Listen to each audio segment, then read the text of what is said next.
Hello my fellow night crawlers, welcome to a brand new video. As usual, grab your blankets and grab your snacks and get comfortable because today we're looking into the case of Robert Maudsley. This guy is regarded as Britain's most dangerous prisoner. While for most serial killers and whatnot, usually them being incarcerated is often the end of their tirade, them going out murdering innocent individuals.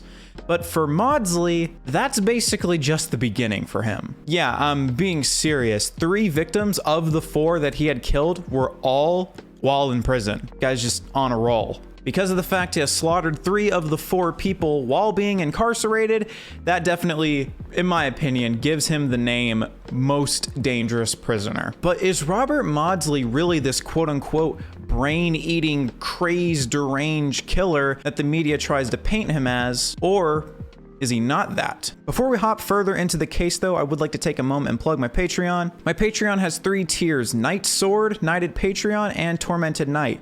And their prices are $1 a month, $5 a month, and $10 a month respectively. If you get the Knighted Patreon role, you get access to an exclusive Patreon-only Discord server, and you get video access a day early, and I also say your name at the end of a video. But if you get the Tormented Knight role, which is $10 a month, you also get access to the Discord, a video a day early. You also get to vote on video topics, and I get to say your name at the end of the video. If that sounds like something that would be interesting to you and you'd love to hang out and chat with me in the Discord server, then feel free to donate to my Patreon. But okay, I feel like I've talked enough. Let's hop into the case of Robert Maudsley. Robert John Maudsley was born in Toxteth, Liverpool, England on June 26th of 1953 to a very big family, being one of 12 children. There isn't much known about Robert's early years, specifically when he was very young. Of course, you know, with him being a killer, anything once he started killing and after kind of gets pretty detailed, but in terms of his childhood, there's not a lot of information about him. One of the things that is known, though, is that when he was 2 years old, he was taken into Child Protective Services. Their father was a coalman, basically trying to just provide for the family. It's unclear whether it was financial things that were specifically like getting in the way of raising the children, or just maybe he didn't want 12 kids. It's a little shaky and unclear, but it often led the kids getting neglected a lot, especially in the early years when the kids couldn't really provide for themselves. And so, Robert's siblings were sent to Nazareth House in Liverpool, while he was sent to another Catholic orphanage in Crosby, Merseyside. So, after some time passed, roughly 6 whole years, Robert and his siblings were welcomed back into the family. Unlike maybe a few of his other siblings, Robert actually had a good time in that home. He enjoyed himself, so being able to get welcomed back to the family was something that excited him. Unfortunately for Robert, though, this was the start of a lot of problems. Unlike many children, Robert and his siblings had happy memories of living in an orphanage and only knew the nuns as their family. At home, his father was just a stranger to Robert, who cruelly abused his children. Robert later said, quote, "All I remember of my childhood is the beatings. Once I was locked in a room for 6 months, and my father only opened the door to come in and beat me 4 to 6 times a day." As if beatings weren't enough, it's been alleged by Robert that his father sexually exploited him. Robert was taken in by social services and then put in a foster home away from George, the father. And to really put the cherry on top of the shit cake that is this story, George, the father, said to his siblings that, hey, yeah, Robert died. He wasn't taken away, he just died. Finally, at the age of 16, Robert had had enough of transferring from one foster home to another, and so he drifted to London. While Robert might have had hopes for a better life in the capital city, unfortunately, this was not going to happen. Instead, Robert found himself sleeping on the streets, using drugs, and working as a rent boy or male prostitute to support his addiction. While Robert had many clients, he was usually way too high even to remember them. Robert's life continued to spiral down almost at an exponential rate. He had tried to end his life 3 times and was forced to seek psychiatric help. To doctors, Robert said that he was hearing voices in his head, and that those voices were telling him to kill his parents. These memories are shown to actually haunt Robert. He had this to say about them: "If I'd killed my parents in 1970, none of these people would have died." Now, none of us can be sure about what would have happened had he listened to those voices in his head. All that we know is that he didn't, and that led to him meeting a guy by the name of John Farrell. John was a laborer. He lived on a farm roughly on the outskirts of the city. John enjoyed the lifestyle. He liked being away from all the people. He just had him and his farm and his wife. That was enough for him. That was enough to make the man happy. His wife, though, didn't necessarily enjoy that. The wife was like, all right, see ya, hun, and then dipped to the city, probably to go meet some city boys. You know, apparently they didn't want the farmer boy. R.I.P. the farmer boy. Funnily enough, this was not an issue for John, because John had actually started accruing a secret interest in men.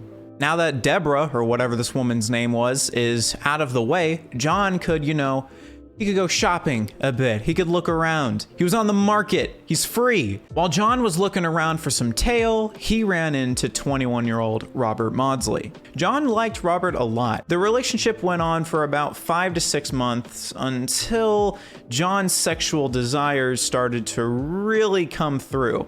This was definitely a little bit too much for Robert. Oh, another thing I actually forgot to mention was Robert's drug use was a little bit of a problem. That was cited to be an issue in the relationship, but that's probably something that could have been worked on. Until that evening basically started out as usual. They arrive together at their house, they start making out, they start having some fun. However, this time John wanted to show Robert something. He reached into something and pulled out some pictures. And Robert didn't like what was on these pictures, to put it simply. The situation was also very complicated by the fact that Robert was higher than a kite. This guy was on Mars, okay? Nevertheless, though, John was determined to show Robert these pictures. John said this, quote, "These pictures, look at them. They are great. They really get me going. Don't you like nude pictures of boys?" What? I bet Robert's on Mars right now. He's sitting there, he's like, did that just happen?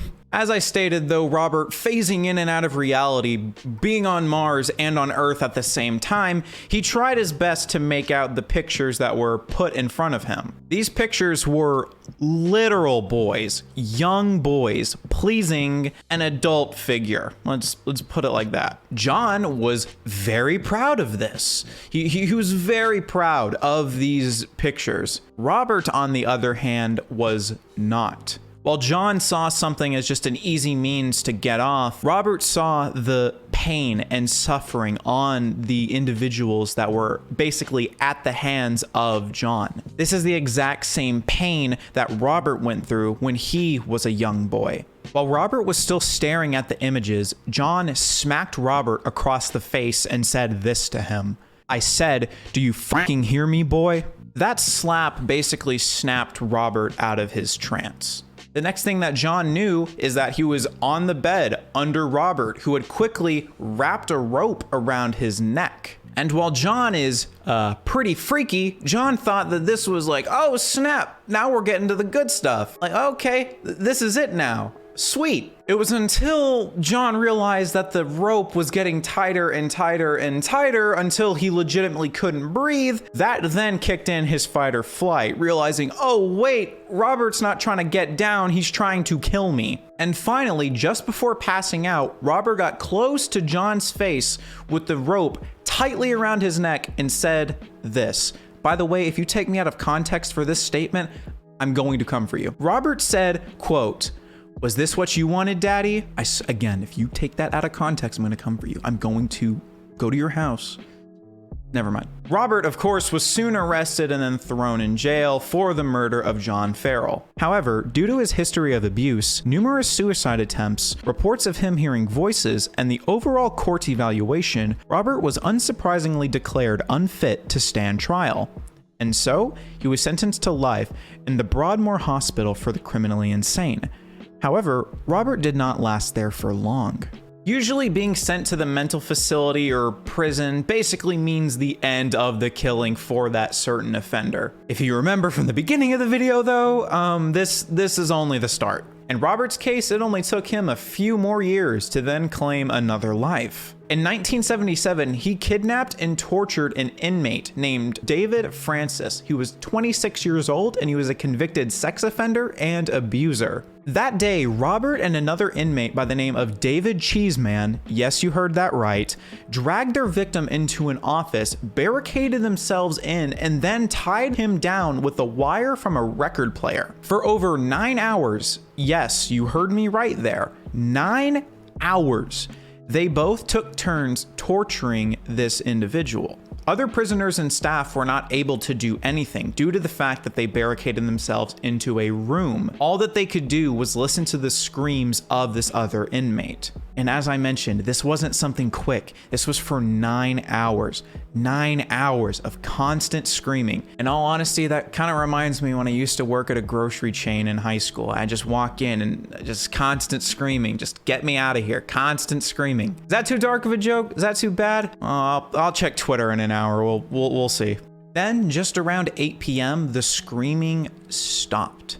Robert had garroted his victim to death. This was after literally tearing the man apart and smashing his head open. When David F's body was discovered, there was a spoon lodged in his brain. How no police were able to get in there and prevent all of this before it even got to that level is just beyond me.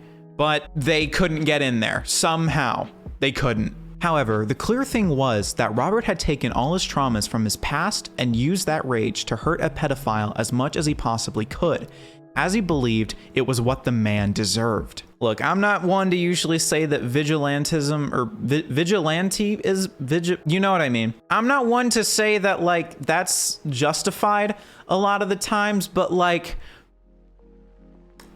I don't know, Robert kind of has a few points.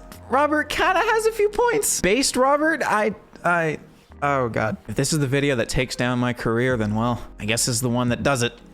This incident quickly became one of the most famous cases in terms of Britain prison lore. Media was very swift to report the fact that Robert had eaten his brains, because remember, there was a spoon lodged in the guy's head. They even dubbed the name for Robert the real Hannibal the Cannibal. While the story is undoubtedly a very easy way to get readers to buy a magazine or buy a newspaper or something like that, do understand that there is a very, very strong lack of evidence in support of the fact that Robert actually dug up into this guy's brains and started chowing down. So, of course, take that one as you will. Just do understand that there is very minimal evidence supporting the fact that Robert was hungry for some brains. After his second murder, though, Robert was, interestingly enough, considered fit to stand trial. So he was given manslaughter and sentenced to life in prison.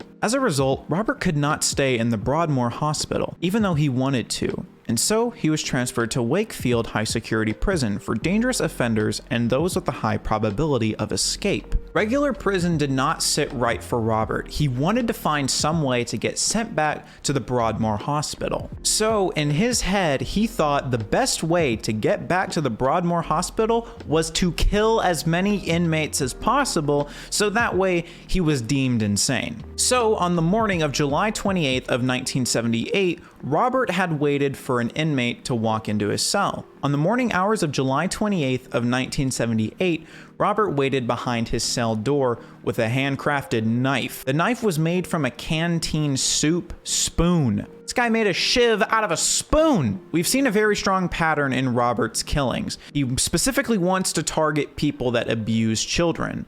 So, that pattern remains the same with his third victim. Finally, a 46-year-old sex offender named Solvey Darwood, who had also killed his wife, walked in Robert's direction. It is unknown what Robert offered to Solvey, drugs or sex or something else.